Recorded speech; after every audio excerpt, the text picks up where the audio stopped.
Well, hello everyone, and welcome to Travel Thursdays. Today, I'm excited to be here with Deidre, who is from Canada. So we are going outside of the United States this week. We've gone across the border, and we're in Canada. Today, I'm wearing red in her honor, and excited to really, hear about what's going on in Canada generally. But then later on, we're going to hear from Deidre, who is a top real estate agent in Toronto, and she will be telling us about what's happening in her backyard as it relates to sales, prices, and properties she has on the market. Well, Deirdre, before we get started, again, thank you so much for being here. But how about taking a minute to introduce yourself to our viewers and let them know where you're coming from?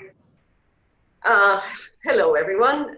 Deirdre Slowey from Royal LePage in Toronto. Royal LePage is one of the oldest brokerages in Canada. In fact, it's over 100 years old. You will also notice from my accent that I am not exactly Canadian, but I am actually originally from Ireland and have been living here now, can't remember, nearly 20 years. So I started from scratch in real estate nearly 15 years ago, and knowing very few people and just generally working hard and providing strong, good service to my clients. And here we are. I am now in the top 8% of Royal LePage agents in Toronto. Well, welcome, Deirdre. Thank you so much. We are excited to have you here. But before we get into all things real estate that's happening in Canada, can you just tell us what's happening there? Are you guys still on lockdown? How is Toronto? Give us some background about where you are today. Well, you can see me take a big breath there because lockdown just got released yesterday. So it's very new for us to be out on patios or going to restaurants. It just happened yesterday. So we've had, in the province of Ontario, we're down to about maybe 200 new cases a day, which is really fantastic. And compared to many of the other provinces in Canada have no cases. The eastern provinces have no cases at all for several weeks. The same are way out in the west, in British Columbia and Vancouver. They've had a very low incidence too. We're sort of the last holdout here in Toronto, but we're doing really good and all still wearing masks if we're in confined spaces and trying to keep distance, walking on the streets so far. But we're, working through it. It's all pretty good, actually. Great. So you are able now to go inside of restaurants, or do you have No, sorry, not into the restaurants, just on the patios so far. My big excitement is when I can get my hair cut. The hair salons just opened, and but my stylist has got a waiting list, of course. So I was hoping to have it cut before today, but this has never been this long in many years. But that's my major excitement for now. Okay. And so is it everything? I mean, do you have stages? So are you able to go to the salon or not yet? That's this. We're in phase 2 now, as they call it, and we can now go to a salon. Okay. But as of yesterday, but of course all the salons are like crazy because everybody's wanting their nails done and their hair cut and so forth. So I will we'll get there eventually. All right. Well, thank you so much. It's good to hear. I mean, here in New York, New York City specifically, we are also in phase 2, and you can now eat on the outside dining, not inside as yet. And we're excited because in the world of real estate, we can now go back out and have in-person activities. So that's exciting for us. All right, so let's jump into real estate. Now, tell me what has been happening as it relates to sales, prices, and showing in your market. Well, it's been very interesting. We were nominated as an essential service right from the get-go. So we didn't, our sales did drop obviously very dramatically in March. They were down about 65%, but they started to come back up in April and again in May. So I would say we're down about 50% in May. And so with that, there's been an enormous amount of buyers. There was a lot of pent up demand. So there's still lots of buyers, and there have been multiple offers, believe it or not. There have been some really great houses listed and had multiple offers.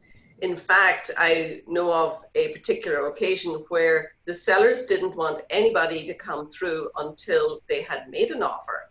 So they actually had 6 offers on their property, sight unseen, just using virtual tours and Facebook Live. And with that, they got 6 offers, conditional on them being able to view the property. And that's how they managed it. So it has been a seller's market in Toronto for many, many years.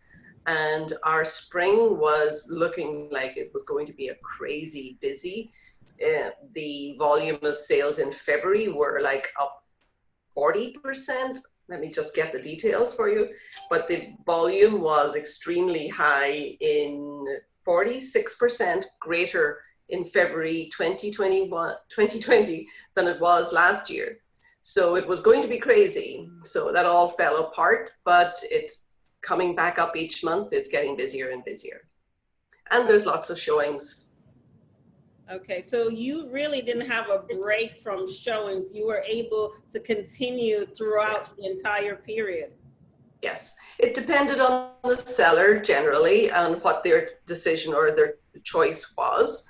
But yes, we had masks and gloves, and everyone had to sign a waiver and answer all the usual questions that they hadn't traveled or showing signs of COVID, etc. So all of that had to be done just the day before a showing, and no showings could be booked until you filled out those forms. So there was a lot of hoops to jump through, but we all seem to have come through it pretty safely, thankfully. Great. And have you seen prices remain stable, or are they up or down? What has happened? Well, it was looking like prices were going to go through the roof again this year, like up 10-15% on last year, but that all fell back towards kind of, I would say it stayed kind of steady, but pretty much 2019 prices. So no big drop, no big significant drop. And like I said, it's still a seller's market and the buyers are still paying big bucks. Wow. So sorry. Go ahead. So just talking about some of the prices though, I would say a lot of your viewers would be shocked with what our prices are like in Toronto. We, just as a backdrop, we have a huge immigration, we have huge demand, and obviously we have a lot of jobs here. So that pushes the volume of buyers through the roof. So essentially an average detached house in Toronto is 1.4 million. And a semi-detached, which I'm not sure if that's the language you use in New York, Kaylin, where the two houses together, a semi-detached is about 1.1 million. And obviously it varies with all the neighborhoods, and how far away you might be from the subway. Yep. So we have we sometimes say row houses. Yes. We have, especially in the city, you're going to find a few townhouses, row houses as well, and everything else is going to be condo and co-ops.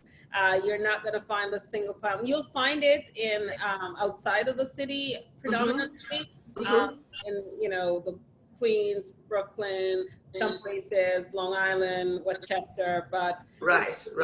City you won't really find too many of that. You might have well, just to give you an idea, the other thing to explain to a lot of your viewers also is that Toronto is sort of like this, and it is surrounded by a number of other towns, and all together collectively they are called the Greater Toronto Area, the GTA. So frequently the media will talk about the GTA, where the prices, average price will be lower than the core Toronto, which is where I work. But a condo in our area is averaging 674,000. All right. Wow. Great. So, Could be, are the New York prices? much Are the New higher. York? Yes, yeah, it is. But it's always great to hear, what you can get in different places, right? Because when you have, especially if you're going to be in Manhattan, you see something on the market for 600 plus. I guess it's similar to Toronto. You're talking. That's like you're saying that's a steal, right? That's such a steal.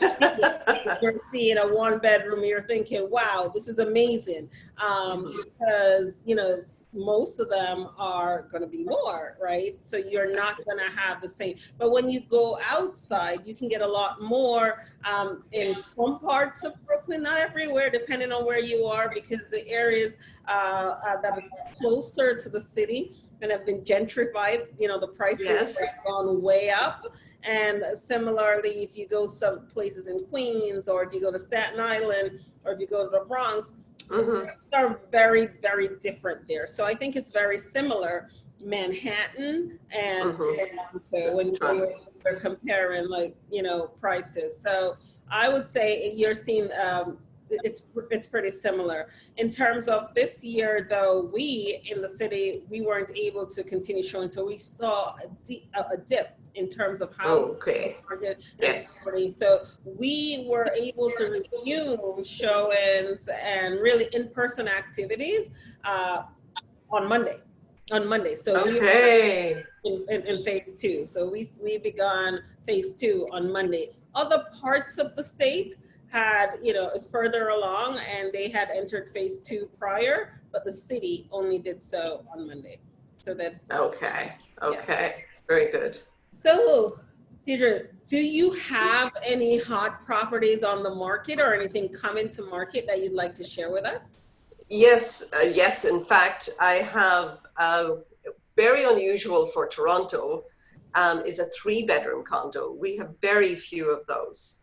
And this one, though, again, it is further out of the city. And so with 3 bedrooms and 2 bathrooms, it needs fixing up. There is no doubt about it. So given all of that, it is priced at 550,000. So sounds like you said, just a neighborhood just that bit further away.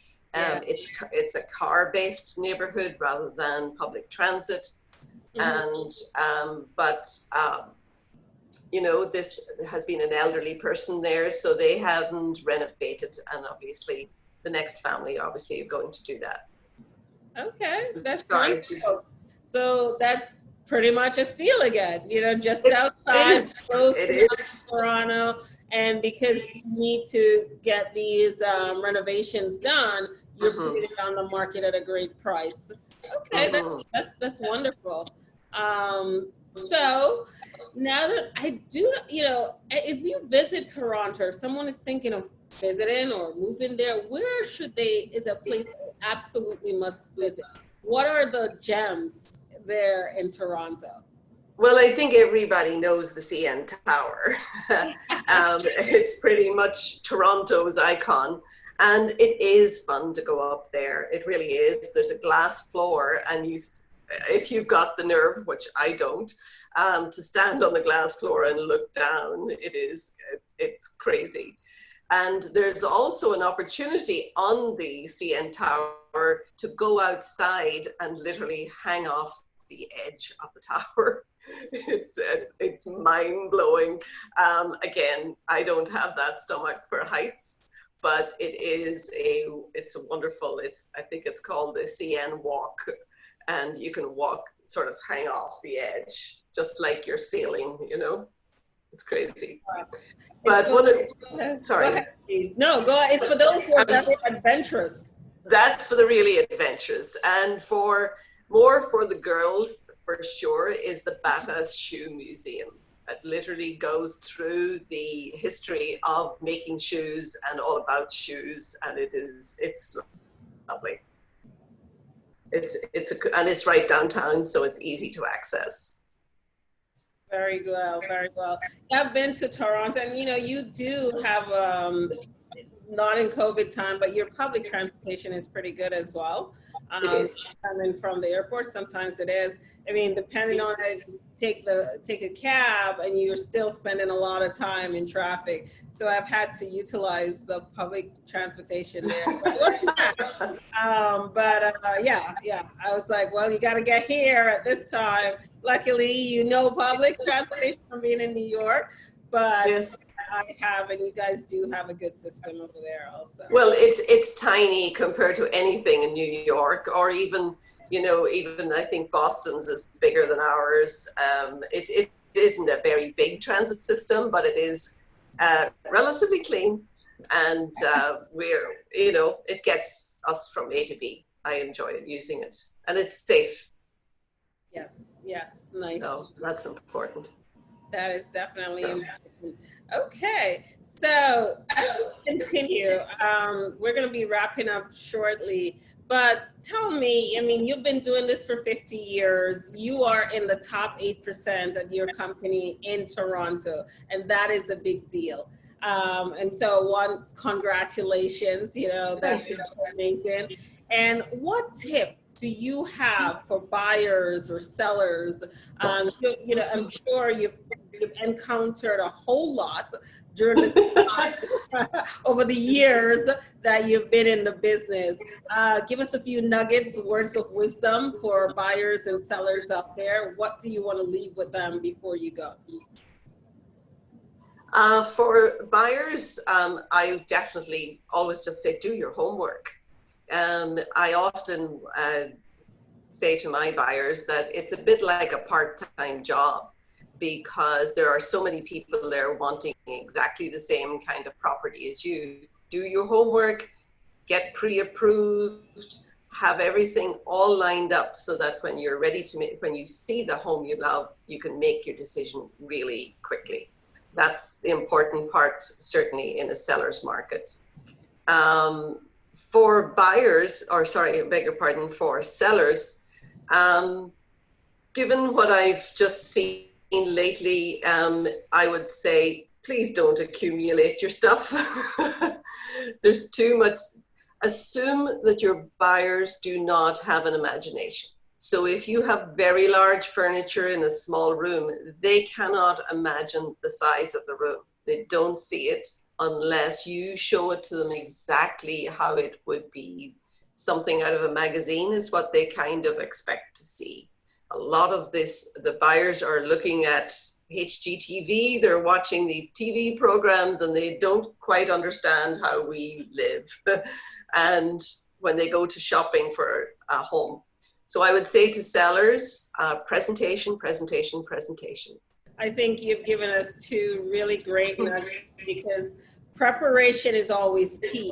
And the buyer who's prepared and ready to go will most likely have his or her offer accepted, versus the person who has to still go ahead and get pre-approved or do something, they're not quite ready. And then you are having, if it's competitive and you have multiple offers, then you're going to be left behind, right? So I think very true.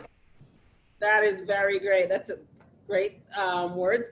And in terms of the sellers, that is true. We all want to see the magazine. That's what we're looking for, the HGTV.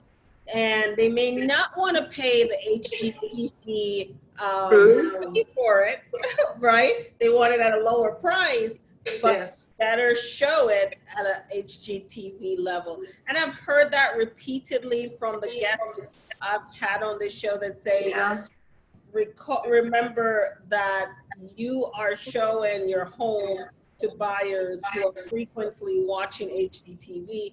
They want a home that looks like that. They're looking for that experience. And so we have to give that to them. And I think it's important when we communicate to our clients who are sellers to just get them to understand why we suggest the things that we do, why we suggest that, it might just be a little area, but still do the Right. cleansing. It might just be, okay, I'll take that out when I move, but still remove time. You can't wait until later, because I have seen that, I've heard it. They're very, very few buyers with the imagination. And the buyers who are coming with that imagination are typically the investors, right? Yes. And Yes. will come with that imagination because that's what they do. And they have their contractors, they know. And so they're trying to get the best price. So they're not looking for you to present it in a certain way, because they're not going to live there. They're looking Yes. to get it at a low price and then renovate it. Well, Okay. that's, you said the magic word, they want it at a low price. So if you want top dollar for your home, then you've got to present it, whether it doesn't matter if it's an investor buying or not, you want them to. You know, it needs to be presented, because you're right, the investors, but they'll still lowball. Yes, yes. So Save the world over. Great. Well, any last minute words for our viewers, Deirdre? Anything you want to leave with our audience today? I guess Toronto, expensive as it may be, is a very solid, good investment world. Our values have gone up, averaging 8 to 10% every year for the last 10 or 15 years. So we're in a very strong place if somebody would like to invest in Toronto.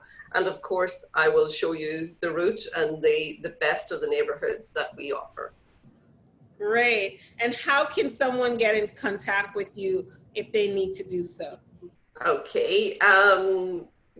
Shall I give you my cell phone number? It's probably the best thing. The best phone number to reach you, and email. So just in case someone is thinking of moving to Toronto and would like an experienced and knowledgeable agent to guide them, then I would hope they would reach out to you. So that would be marvelous.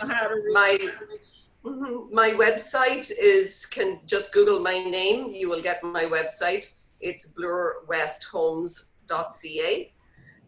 But my name will get you there. And my email address is home@dslowey.com. And a cell phone is very available too at 416-875-0499. Wonderful. Well, once again, thank you, Deirdre. It was so wonderful hearing what's happening in Toronto, in your backyard. It's such an exciting feeling going, outside of the U.S., crossing the border, right? It's real estate without borders, right? That's what business that we're into. We have clients who are international and local. So it's real estate without borders. And so we're happy that today we had the opportunity to speak to you. Again, thank you so much. Congratulations and your success. It's amazing being at the top of your game in a market like yours. I appreciate you coming today. And to all our viewers, thank you for joining us once again on Travel Thursday. And look out next week. You don't know who might be stopping by. Until then, have an amazing weekend. I'll talk to you soon. Bye-bye.